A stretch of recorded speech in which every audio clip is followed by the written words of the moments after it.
Go get his GG podcast. Let's go ski. Yo, really quick, if you guys can guess what card this is, Oh my God. I'll cash up you $25. Well, how are they going to know if they got it right? Huh? Wait until the end of the video to find Yes. out. But then they're going to skip to the end of the video, that's see true. what it is. And That's then, true. How about you just go off the honor system? In the next pod, but you got to guess before the next pod, and we'll be able to tell. Because We could go off the honor system. I mean, I'll keep it a bean. yeah, but come on. How much money are you cash having them? $25. Oh, somebody's going to snatch the shit out that 25. They're going to skip right to the end. But you only get one guess, though. One guess? Yeah, there's not like multiple email accounts that they can use where like they could just keep on guessing. Where are they submitting this at? On fucking They can YouTube? comment it. They could fucking do whatever they want. Jesus, You here know? we go. We haven't done one of those in a while. Remember Yeah. we used to do that Let's in make it pods fun. like pretty often? Let's make it fun. So, I want to know what it is, though. Can you show me what it is? no, because you guys have to guess too. Ah. $25. $25. Oh, all right, that's still on the table? We got All our right, young say less. technician in the back too. BK, say Yeah. what's up. Is it? Oh, no, it's not. No, it's not. No, it's not. What are Turn you? them three? on, bro. Boom, there you go. No, fuck. Sorry. Let's see. Let's keep trying There this. you go. Let's try that one more time. Can you hear me? Ah, there There you he go. is. All right, There he is. Big B-Roni in the fucking back. All right, man. So we're doing a corporate nightmare episode. It's been a little bit of some time, Yeah. right, since we got together and we kind of reflected on what's been going on in the Yeah. recent days, right? At least for a corp. I mean, we sat down together, us three. Brian was there too, and the world was ending. We did one of those since our last did, Corporate Nightmares yeah. episodes. That was a fun episode. But, It was. But man, there's been a lot going on. We've been doing a lot of things behind the scenes that have been propelling us into being a better podcast. I mean, the clips are looking a lot better. Let us know what you guys think about the clips, because we're updating every single day. If you want to check this out really quick, we can do a little exercise for the viewers. So, camera angle here, camera angle there, wide shot, fire. And that's just for the corp ones. I mean, we have that camera typically for the guests when we have a guest in the house, but Yeah. today we're just going to use it for the classic wide angle. So they're used to that one already. Yeah, right. That's like kind of like the that's the OG GG wide angle wide shot. I'm gonna Yes, miss sir. that angle. I'm not. No, I kind of am. It's like bittersweet because like I feel like you don't realize what you have until it's fucking gone. Like some of those like for our one wide angle, for how shitty we thought those clips were at the time, I actually feel like they were like as good as they could have possibly been with that one angle. Yeah, I mean, we were resourceful for sure. Yeah. We made do with what we had, and I think that is a true testimony of Yeah. the GG fucking empire. There you go. So one thing that I wanted to get into, and one thing I wanted to talk about is, it was really cool to talk to Chris Jones. Yeah. That was an awesome pod.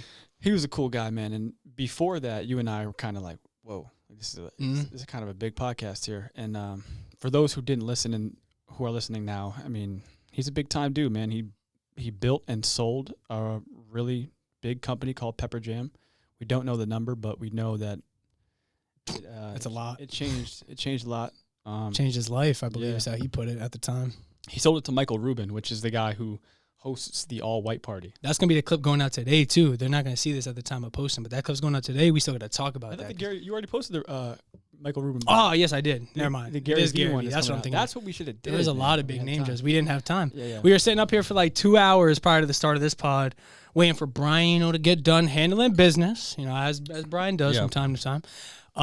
But yeah, we were sitting up here just toying around with the angles, and we were supposed to find time to do that, but it took us way longer than expected to get some of these things right. It's a lot harder than you'd think. Yeah, just bro, setting up 3 cameras and just rolling. So like, technically, what this is for us is a business. Yes. Although it doesn't really feel like a business a lot of times. It feels like play.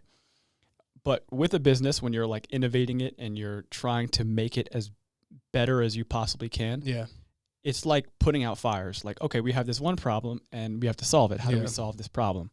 And as soon as you solve a problem, like we know, a new one arises. But it's And also so- kind of addicting, though. Like, I think, It is it's addicting. way better for the process for it to be that way. It is addicting because it's extremely rewarding, and there's always something that you're working towards, and that is like super connected to like our dopamine system. I think we're always chasing something. Like, what's It's like the next thing? What's it's the like next the thing? psychology of video games. It's like that's what like the little side missions and the side quests are for. It's Right. to keep you busy. It's to keep Yeah. your brain working, to keep you involved in what's Yeah. going on. I think that keeps things alive, man. Too is like when you're constantly going at something. Yeah. And I really have an interesting idea on this as well. So, I saw this concept while listening to a podcast. It was actually the Alex Hormozy podcast. It's called The Game. And also, shout out to Alex Hormozy. Savage. Super Fire podcast. He's a savage, bro. I wonder if they could hear that. It's hella thunder rumbling outside where we're at right now. The gods are crying, bro. I know. The logos. but what they were talking about in this podcast, he was with Chris Williamson, actually. Shout out to him, too. I really like his podcast. That's a crazy collab right there. Yeah, Super Fire. So they were talking about a concept within game theory, and that there's two different types of games, right? Yeah. There's one that's a finite game, and there's one that's an infinite game. Okay. And so a finite game is defined with definitive rules, and there are specific metrics to win the game. So there's players in the game, known players, there's known rules, and there's known metrics to win the game, like a baseball game. Game of chess. Game of chess, right? Checkmate wins the game. There's only this many pieces, there's only this many players on the field, what have you. But in an infinite game, it is unknown who's playing, and the rules are also unknown. So like the game of life. And there's variables in the infinite game. And the misconception is two things I think that people don't understand, that sometimes they're playing the infinite game, one, and two, that you can win the infinite game. There is no winning the infinite game. The way to win is by continuing to play. Okay. You know what I'm saying? So in a finite game like baseball, we know at the end of all of the innings, whoever has the highest score wins. Yeah. And we all of the players know the rules. But in an infinite game, it's ongoing. And the way to win is to keep playing. Yeah. So it's like the idea of success. I mean, you can't really measure what success means to an individual. Right. So at no point will there ever be a time where we say we won podcasting. Yeah. It's just a matter of continuing to go and continuing to level up, I suppose. And it's kind of up to your definition of what your idea of winning is. Right. Because I would like my initial thought when you said that is like, then you could really only lose. You can really go up and up and up and up until you eventually come down. But I don't think that's necessarily true up to what you believe your win / your success is. Well, I think if that idea reigns true, then the ultimate win is your legacy. Right.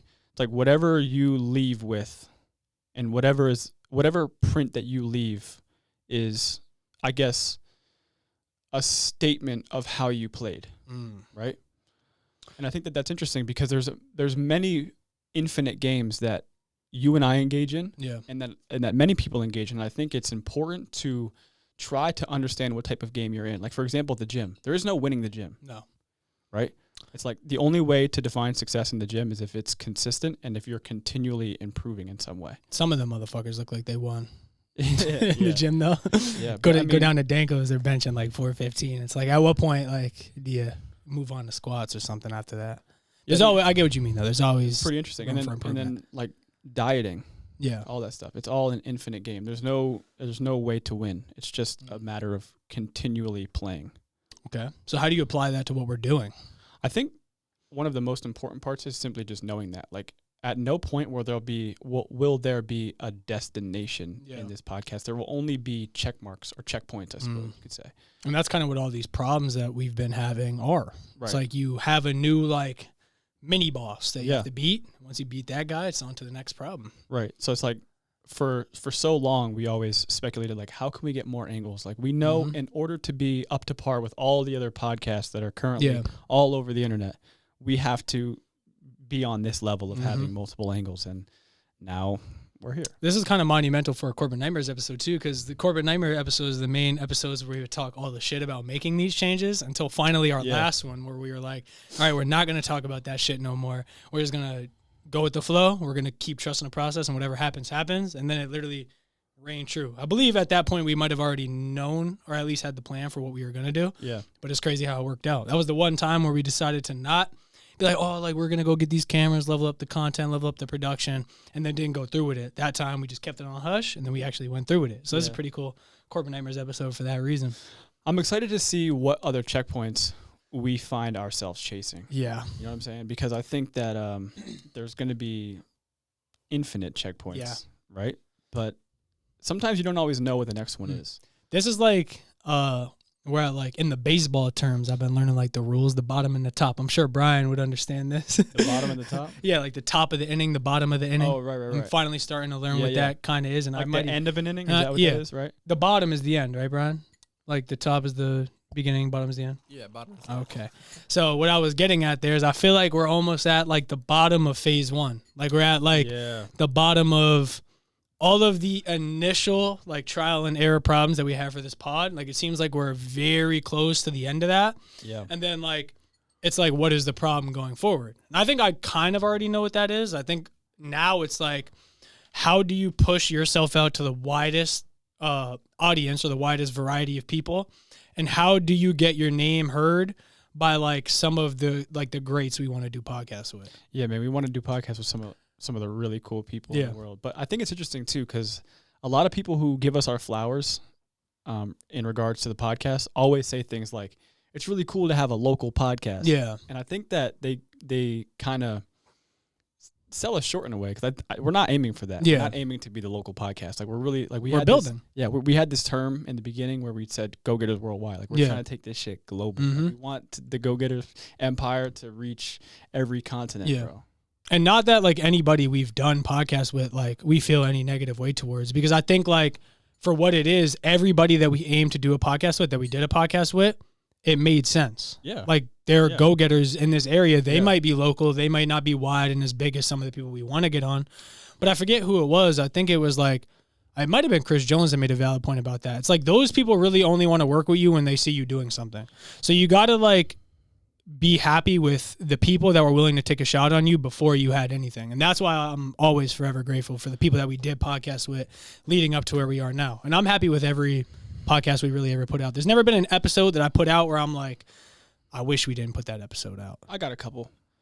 I mean, I know I have like one or two for sure. Yeah, there's a few I think we could have done better, but like I feel like that's always been a personality trait of mine where I never really lived with regret. That's like something I always tried not to do. I don't think I regret anything that we did with the pod. I think it's kind of like what we talk about with a lot of people. It's like those are just all learning experiences. Like without some of those podcasts going wrong, we would have never known how to improve podcasts like that going forward. Yeah, which I think really helps. And that also helps you to build your conversation skills, learn how to be better hosts. Like if a guest might be having a bad day, or a guest might be having an off day, or a guest is not very talkative, that gives you all the room to show up and be the best you that you could be. Right. And like earlier on in the pod, that was very hard. Mm-hmm. Like learning how to like take ownership, like lead the pod, like how to guide the conversation. All those things are hard to do if you're not put in those positions to figure it out, which I think a lot of those pods you're referring to were for us. Yeah. Yeah, man, that's a super important part of it too. And I don't know if that in itself is a checkpoint. So like I'll go back to something that I've heard from the Alex Hormozy pod. Yeah. Right? He was talking about, instead of seeing things as binary, right? Like black or white. Yes. Which, by the way, we tend to do. And some people argue that we're programmed to do, to categorize things as either one way or another, as either solved or still existing as a problem, right?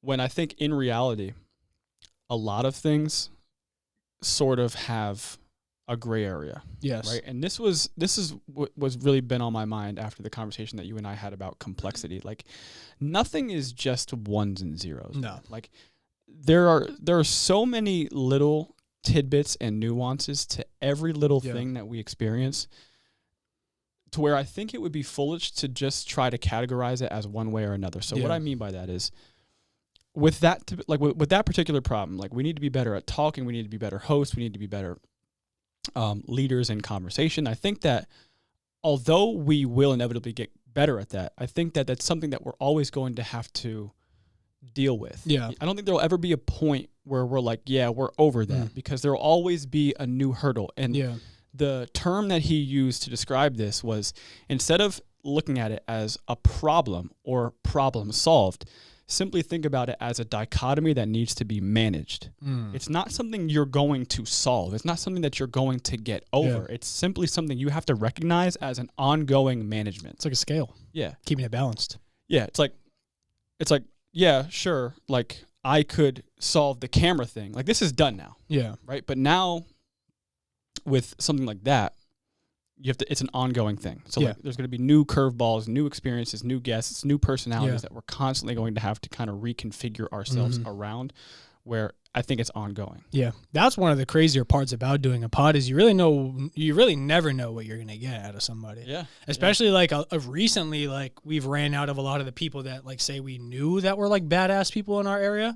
You start moving into like the realm of doing pods with people that you're meeting literally downstairs, you shake their hand, 5 minutes later, we're on a pod. And that's us getting to know them on the podcast. Yeah. Which that's crazy. It's a weird thing. It's a weird dynamic. Most of the time it works though. Like most of the time I think it typically blends well. And I don't know why. I think so too.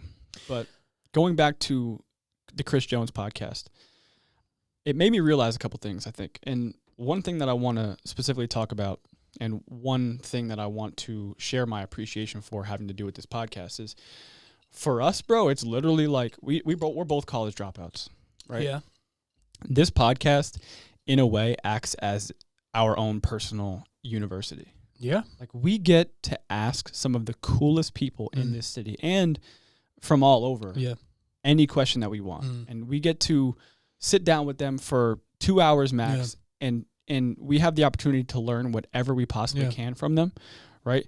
So I think that that's a cool dynamic of this podcast. But one thing that I really have been thinking about is, so along with innovating the podcast, along with growing as individuals to be better at podcasting, I think that one thing we have to discover is like what makes us unique and what makes us different from other podcasters, to where we're not simply just imitating like the Joe Rogans and the Full Sends and all those big time podcasts. Like how can the Go-Getters be their own thing? Yeah. And people come to watch our episodes for this reason or for that reason or whatever. Yeah. I think that's a hard thing that we're going to have to try to figure out going forward and defining ourselves. Yeah. It really is, especially because of that conversation we had literally just like yesterday, I think it was, about like the idea of how most of like my life, I like kind of remaining anonymous, I guess is a bad word for it, but like more or less stay out the way. I don't like really telling people much about myself or what I got going on, like kind of keeping a lot of that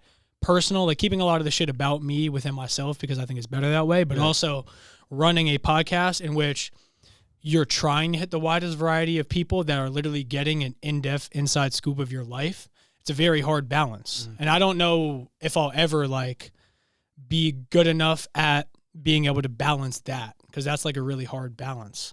Like I want to be as me as I can possibly be, but I feel like there's just a barrier within my head that won't let it go that far, because like I feel like only you as an individual know yourself as much as you should, rather than putting all that out there. And it's interesting too, because not only is it you, but it's something bigger than you and me. It's a brand that we're creating, right? So it's like, how can you and I and our individual personalities come together and craft the Go-Getters brand? Yeah.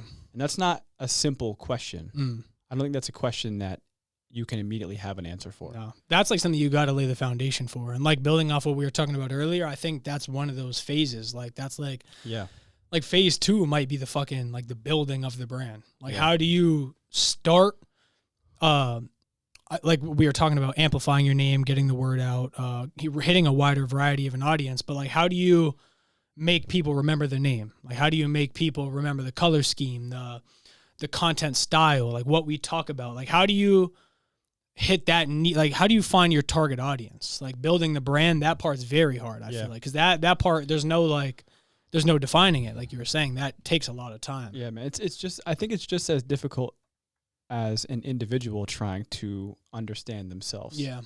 And in this way, we're trying to create something else. Yeah.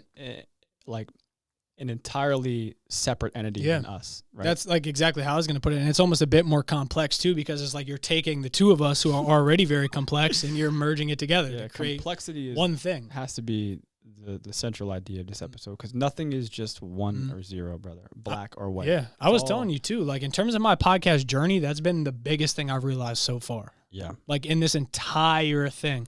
Funnily enough, you know what I thought was pretty cool? This is kind of off topic, but you know how recently, May 16th, I believe it was our 1 year?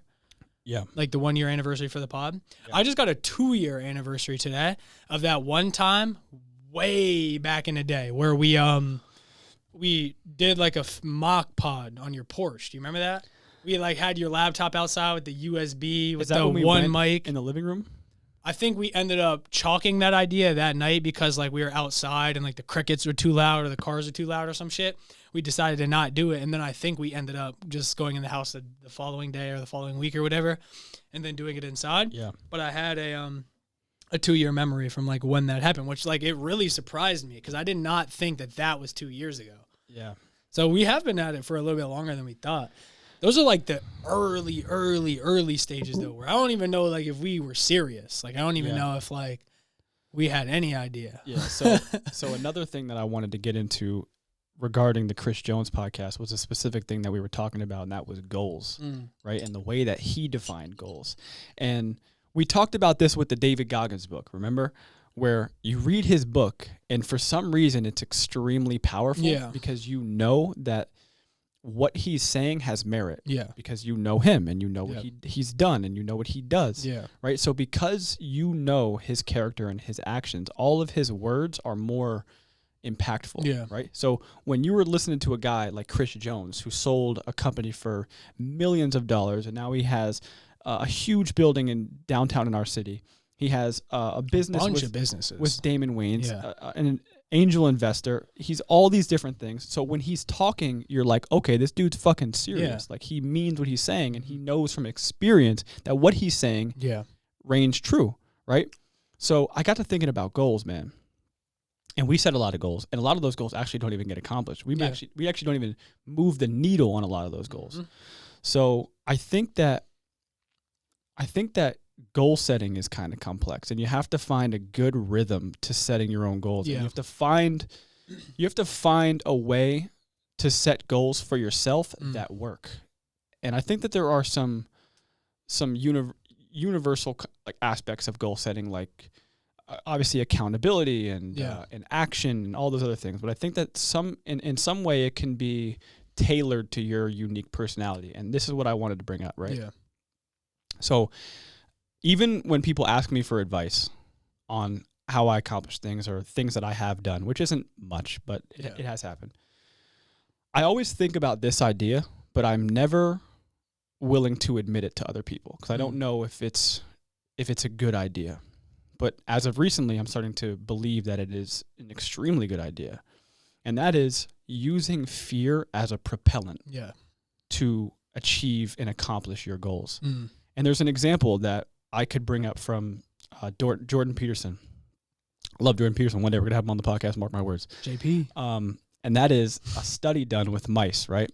And so they put these mice in a tube, right? And try to visualize this. They put these mice in a tube, right? Mm-hmm. And then they have a spring that connects from their tail to the end of the tube. So when they try to run out of the tube, it pulls the spring, and they're able to measure how hard they're pulling. Yeah. You understand what I'm trying to say? Yeah. You following me? Yeah. So on the other side of the tube, they'll waft cheese, and that's a goal. Yeah. That's a reward, right? When they waft the cheese, they pull, and they measure how hard it is. Then they do something interesting, and they put the waft of a cat on the other side of the tube. So they show cheese on this side and a cat on this side. Yeah. And it pulls far harder. So what does that say? It's like, yeah, you have a goal and you can work pretty hard towards it. Mm. But when there's something behind you that's looming over you in the distance of that goal, does that push people to work harder? It's like, yeah, you can have a goal, but what's the alternative of not achieving that goal? You know what I'm saying? Yes. Like, this is kind of what we've been talking about with competition. Like maybe that's why competition works so well. Is because of exactly how you're describing it. Like there's an overwhelming force over your head that if I lose, there's consequence. Like or if I don't accomplish this thing, what's the alternative? Yeah. Right? It's like, so for example, if you want to become rich, right? And the reason you want to become rich is because you live in a fucking shack and your neighbors suck and you're eating ramen noodles every single night. And you have a daughter, and she wants a brand new birthday party, and she wants all these things, and she wants to go on a trip somewhere, or she wants to do something fun, but you don't have any money. Yeah.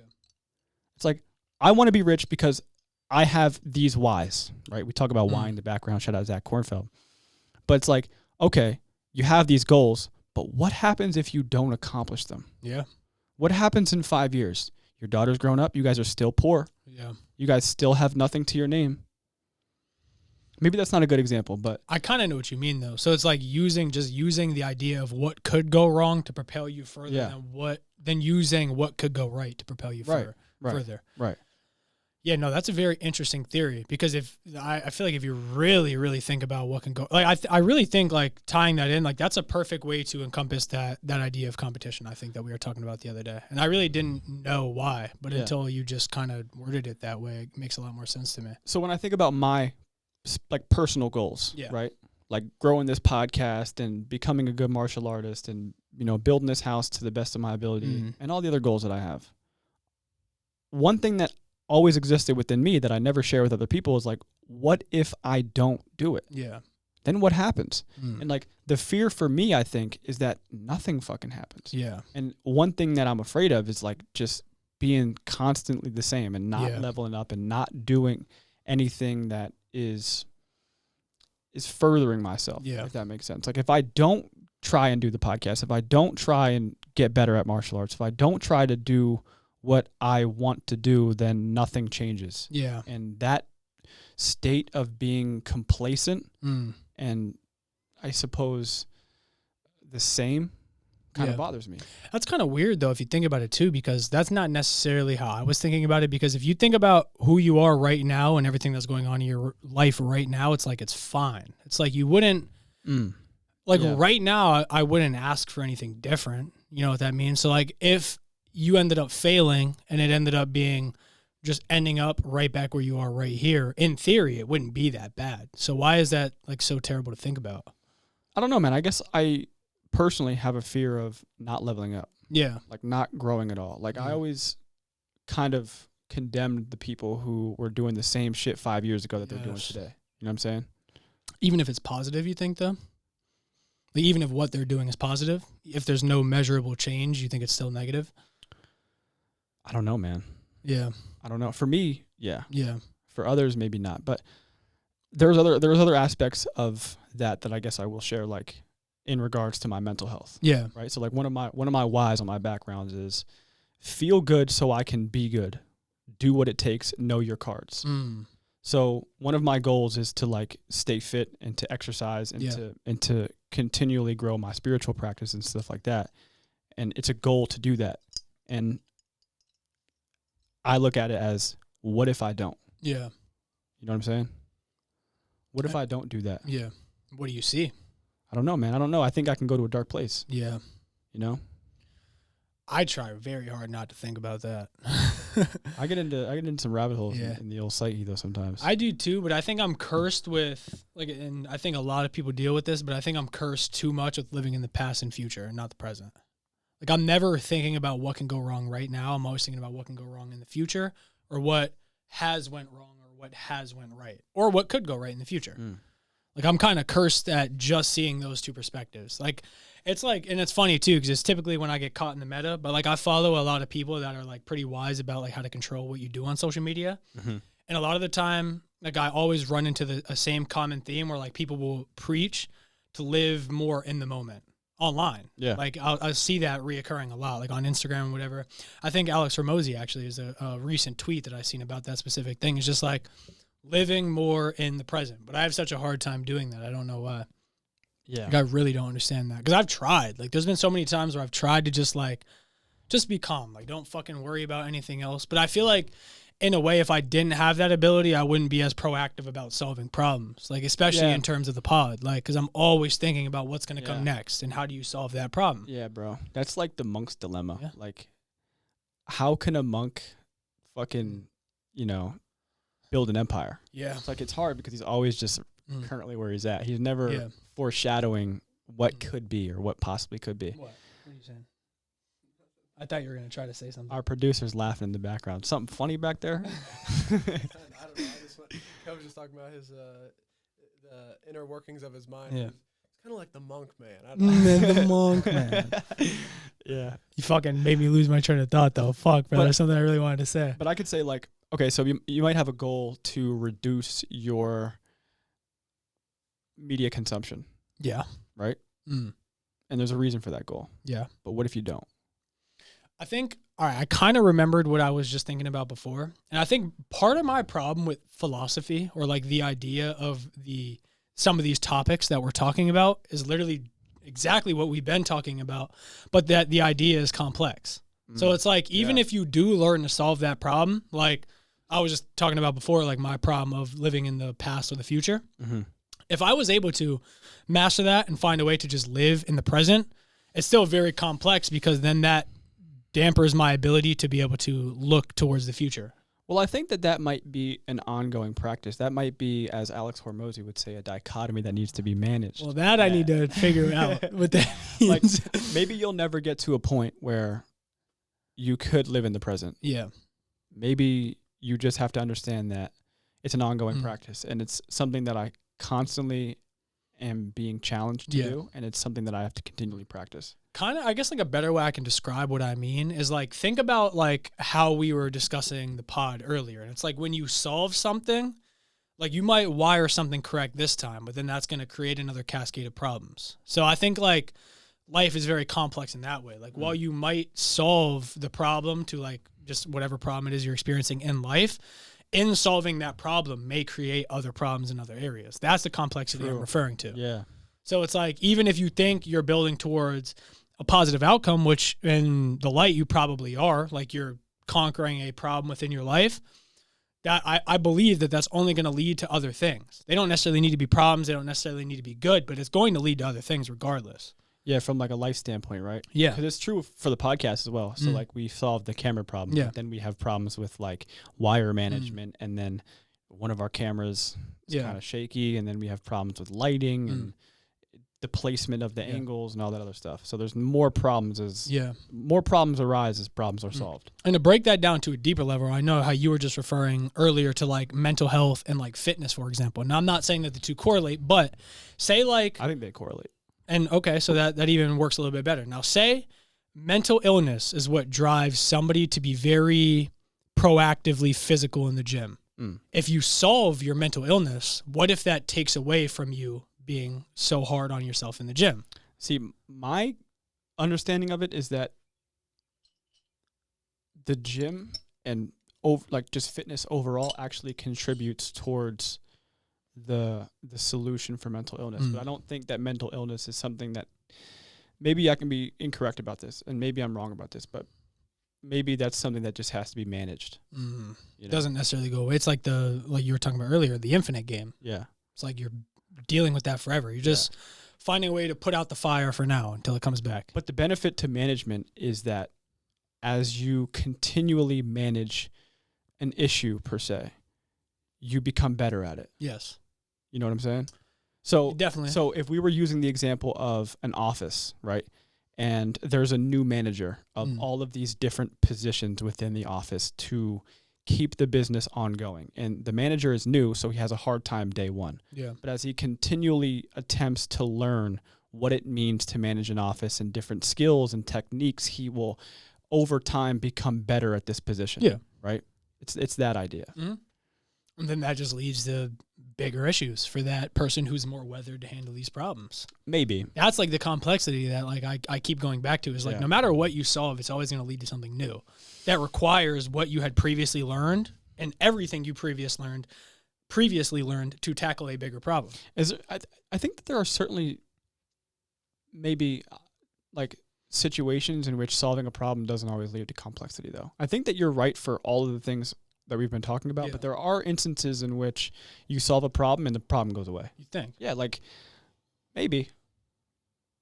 I can't think of any though. That's oh man, because there can always be a this one? Yeah, you're cutting out. So maybe I don't know why I keep thinking of this idea, right? But what if you have a daughter? Yeah. And your daughter has like a really bad boyfriend. And he's just out of the picture. Yeah. He just like gets hit by a bus. It's like, nah, because then she'd be sad. Yeah. And then see, like that leads to the root problem isn't being solved where she just has bad taste in men, right?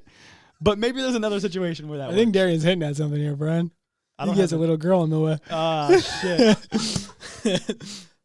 This is the Uncle Matt method. We got to get into that at some point. We got to talk about like what he got going on because I definitely want to shine light a little bit on that. Yes, for sure. But I know what you mean. Maybe there's instances in which you could solve a problem and the problem goes away. Like maybe if I have fucking sickle cell and then I don't have sickle cell anymore. There you go. That's probably a black and white solution. If I have cancer, and the cancer just goes away. I do chemo and the cancer goes away. What are the further problems that come along with that? Medical bills. Medical bills. Or maybe there's a side effect to the treatment, or like the antibiotics fuck with you. Trauma. Yeah, maybe you're right. Well, I think the only way to like really describe what you're referring to, I think, is like simply mathematical. I think that's the only thing that's definite. Say you have a problem in math, you can solve that problem definitely, correct? Right. That's like the only thing. In theory, right? Yeah. That's like the only thing I can think of that like there is a problem and it has a definite answer. I'm sure if we thought deeply enough about this, we could probably conjure something up. Yeah. But maybe not. Because the reason it's hard for me to believe that, though, is because like I always just keep getting pulled back to the idea that life is severely complex. So the question is then, does the solution of all problems lead in some way to more problems? That's the idea, right? I think the problem is the terminology we're using, because I definitely think like it will lead to more problems per se, but I think it's only going to lead you to the next step of getting better in whatever area it is. So like if getting the cameras was like a big over-looming problem that we've had for a very long time, we finally solved that problem. We've gotten better. Mm-hmm. We've gotten better at understanding the complexity that comes with having these couple of cameras. Now there's going to be other problems that come up down the line or very soon that we are more weathered and more capable of figuring out now that we had to figure that out. Mm. So it's like kind of like what I was saying to Miss McFarland the other day. Like I think like life is only going to throw at you what it knows you're capable of in the moment. Mm. And then once you solve that thing, another hard thing might happen to you later on. But I won't say it's like definite in the fact that like there's like you can take that a bunch of different ways, but I think most of the time you're going to have to deal with something equally hard or a little bit harder next, and you'll be more prepared to do so because of what you had previously solved. Yeah, without no test, there's no testimony. Yeah, there you go. Mike Tice, right? Isn't that who said that? Kodak Black. Kodak, testimony. Come on, Kodak, let's but go. You know what's interesting, bro? I think that we talked about this before on the podcast, but it's a good skill, or critical thinking is a good skill, and problem solving is a good skill. It is. Right? How do you develop that, though? I was going to ask you the same question. How do you develop that? Like, we had theories that by solving all types of problems can help develop that, right? Like math problems. Yeah. I think you have to have a love for solving things, like in literally anything. Like you have to have. What happens if you don't have that skill? I don't know if you can obtain that. Really? Like, I think you can. I think it's a skill like anything else, and you can get better at it. Really? I think so, yeah. But, I mean, if you... That's my hope, at least. Yeah, but what if somebody fucking hates math and they just don't want to do it? Because Can they get better at math? Yes, but they might never still want to. So while they can get better, I think the whole thing is like the want. Yeah, but that's fucking, natural. Bro, I don't know if that could be taught. That's seeking discomfort, bro. Yeah. You know what I'm saying? Like, there's going to be shit in life that we don't want to do, right? I don't know if that is necessarily like something that can be taught or if it's inherent. The idea like of seeking discomfort, if that's something like some people never break that. I think that could be taught for sure. I kind of think so too, because that's when kind you of were a kid. Yeah. Did you want to do uncomfortable things? No. Well, even me, like a couple of years ago, that's not really who I was. I think it's a matter of perspective on that particular topic. But again, back to complexity, I don't know if I was made that way from the jump or if what happened in my life over time made me that way. But again, none of that is like teachable. Like it all happens over time. I think it is teachable because at some point in your life, you realize that there's a benefit to doing difficult things. And there was a perspective shift. Yeah. At some point, you realize that if all I do is seek to be comfortable, then my life will be more challenging. But is that perspective shift natural? Like, does that just take place because of all these different things happening in your life? Or is it something that from the start, like the universe or with the fucking logos knew that at the age of 18, he's going to make this change? I think that it's more so something... I really like the idea, and it's actually from the Bible. I'm not very Christian. I'm not very religious, but it's he who seeks shall find, right? And I think at some point in your life, you didn't like where you were. Yeah. And for your own reasons. Mm-hmm. And so you began to start thinking, okay, I need to make a change. I need to start doing some things to make a change. And then along that line you were introduced to the idea of seeking challenge and discomfort. Yeah. And that being an aspect of growing as an individual. Yeah. I really don't know when I developed that. Like, I really don't know when I don't know. I guess I fell in love with the idea of beating things or solving things. I wonder if, like, from a very early stage, it has to be tied to, like, games, like video games. I can't tell. I really don't know when I developed that. Like, the idea of wanting to be, not right, I guess you could say, but problem solving. Like, I guess just to encompass that, like, I don't know when I developed the idea of just wanting to be able to solve problems and effectively and good. I guess it's just the idea of, like, intelligence. Like, I just want to be smarter at things. Like, I want to get better in, I don't know. That's something I think is kind of natural. I don't think that was taught for me.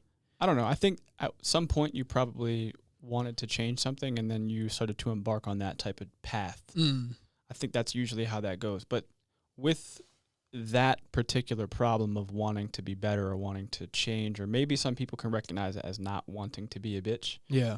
They start to do difficult things, but that's not, like, the input output isn't 1 and 1. I don't think it's like I have to continually do things so that I could become stronger in that aspect, I suppose. Like, doing one cold plunge isn't going to make you a savage. No, speaking of, we got to get in that fucking plunge again. I've been thinking about that. Like, a lot. I've been thinking about it too. I was about to text you yesterday and say I'm grabbing some ice, but I just didn't. We got to do that thing that you were talking about. We got to find a way to, like, freeze a big-ass case of water. Yeah.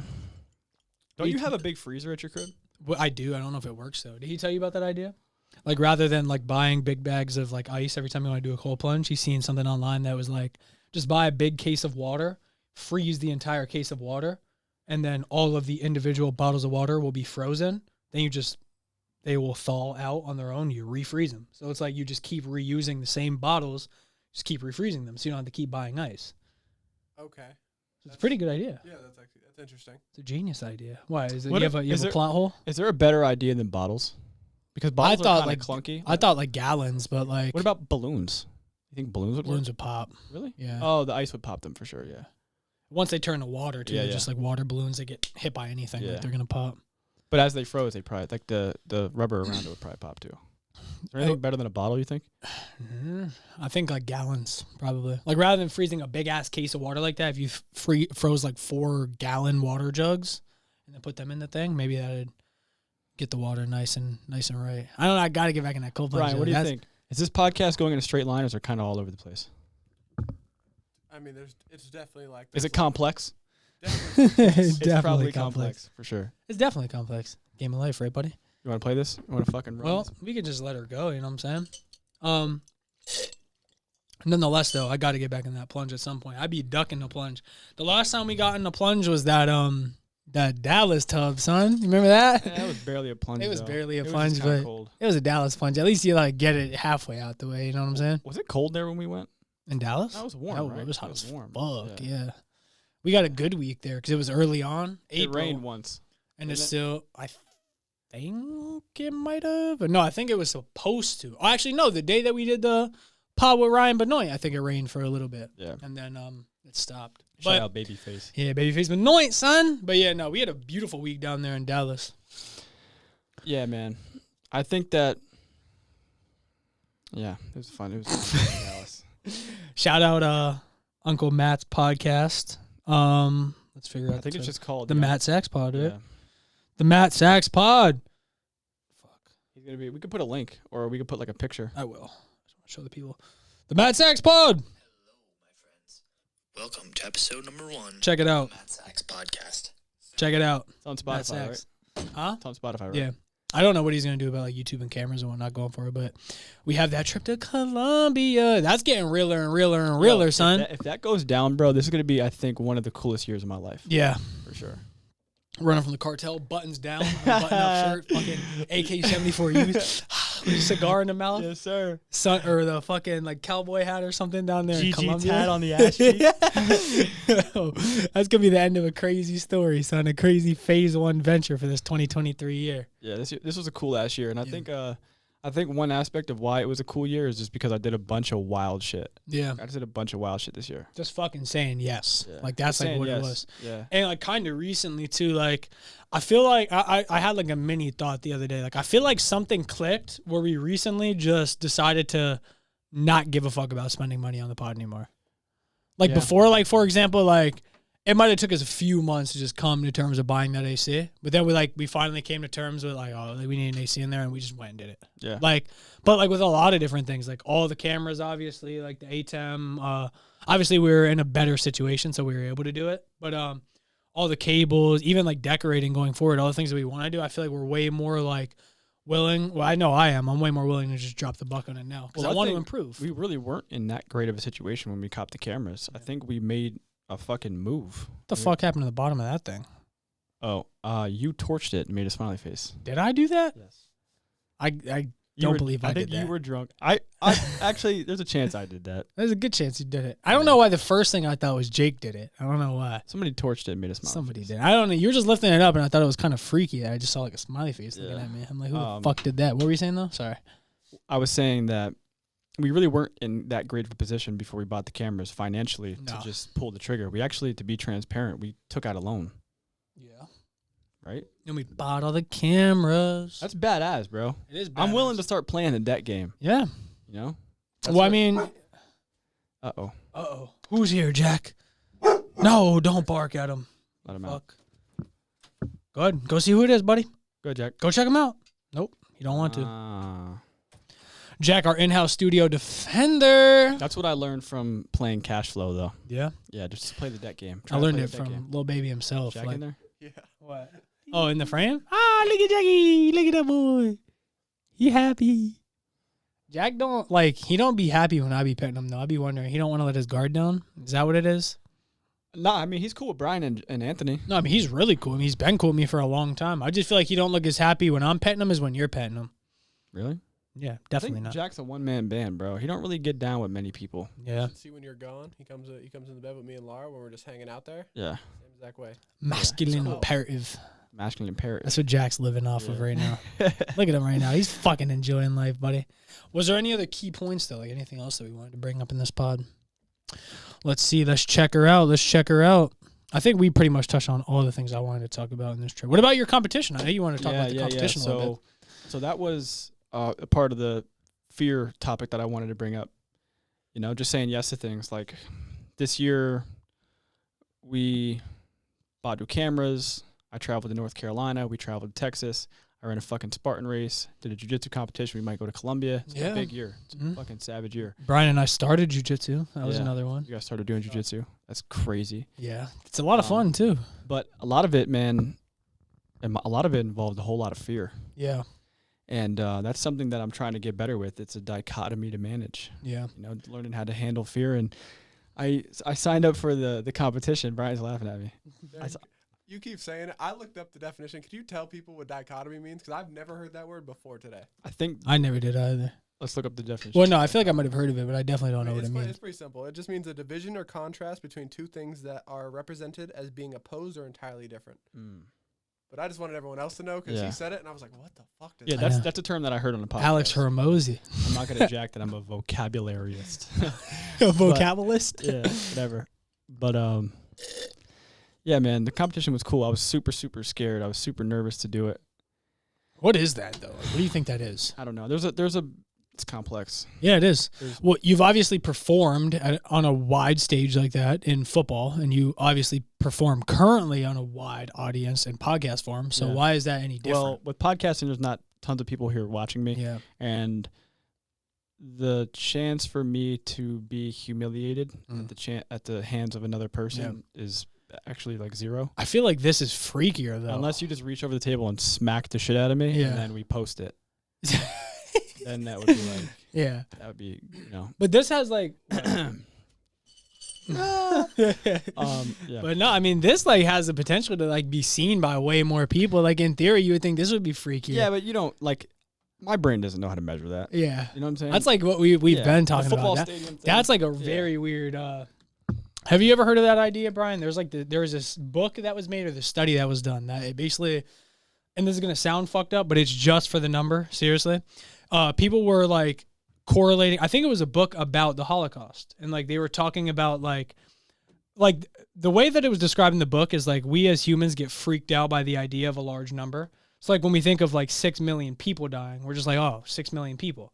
But when you break that down to like what that number actually means, it's like way freakier because like I believe the average NFL football stadium holds 60 to 80,000 people. Yeah. Think about that. Like envision a football stadium worth of people dying or watching your podcast, for example. It's crazy, right? But when you just see 60,000 people on a screen, like just the number 60,000, it doesn't look that crazy, right? Yeah. But when you envision 60,000 individuals seated in an NFL stadium, roaring, fucking Tom Brady just scored a touchdown, like that, like all those people, like that's fucking freaky to think about. So like the book is really just about like measuring, like breaking the idea of the Holocaust down. So like, I forget like how the actual quote went, but it was something like along the lines of like, if it's one person, it's a tragedy. If it's multiple, it's a statistic or something along those lines. Okay. So like if one person dies or one person gets murdered, it's like a big tragedy. But if 6 million people die, we're so desensitized by that number because it just doesn't make sense. Yeah.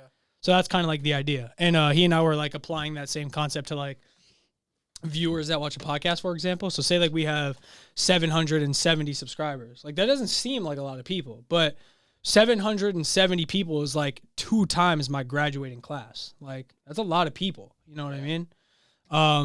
So like, yeah, it's just like we get desensitized by the number is like what I'm getting at. So it's a pretty crazy theory. Yeah. Sometimes I forget that people actually watch the podcast. Yeah. Well, he and I talk about that frequently. Sometimes we're just sitting up here bullshitting and just talking. And then you find out like that one person we found out that watches the pod. It's like some of the randomest people that you wouldn't expect, like from whatever walk of life you were in at the time that watched the pod. Like that's always so weird. So I always wonder like how many heroes and villains do we have watching this pod? Because some people are probably taking this info and like jotting it down for good, and some are probably jotting it down for like what we were talking about the other day, the GG war. Well, if you don't have any haters, you're not doing anything right. Yeah, that's fair. So. You think that's really how it should be, though? Yeah, I think if you're doing anything honorable, then there's going to be people who are doubting you and not wanting you to succeed for sure. Fair. There's going to be haters. I wonder how many of those guys we got. Because if you're hating on us, like that's. Listen to Zeus rumbling. I know that's the logo speaking right there. Oh shit, son! Yeah, bro. I hope this is picking it up. It probably did. Jesus Christ. The whole house just vibrated. Yeah. Check, what's that? That's that thunder, son. I wonder, like, we've never really did a pod where like there was thunder and lightning like that. I wonder how terrible of an idea it probably is to be doing a podcast in this room. Actually, they don't know where it's at.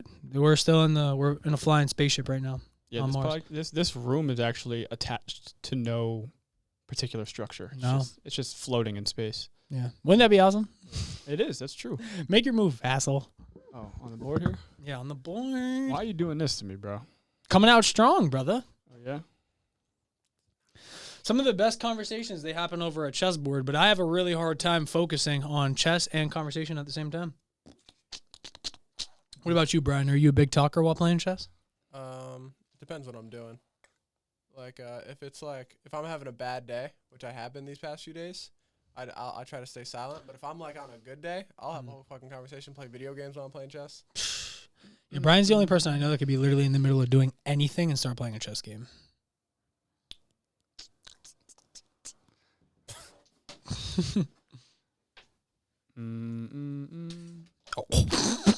Well, how long are we at here? Almost an hour. We can cut it soon. It says over there too, doesn't it? That's awesome. Yeah, what does it say? 53? 53, 54. It's hard for me to focus here. That's awesome. What do you mean? And also do a podcast. Spitball, brother. Talk about your move. Talk about the strategy here, man. Because we've been talking a lot about strategy recently, eh? The masculine imperative.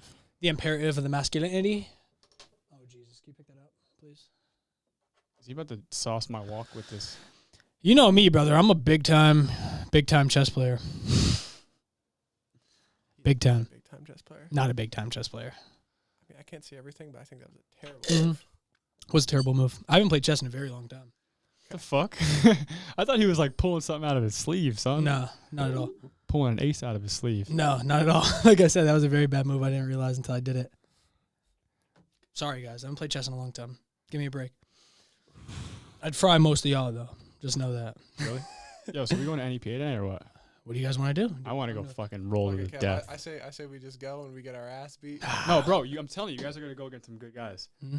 I'm telling you guys. Some good guys. Yeah, well, that's good. Y'all know No, like good guys. Like Yo, yeah. Before we leave, Darren, I want you to show me how to Kimura again. Like I need to know something that I could like hit on someone. Yeah, I got you. Come on.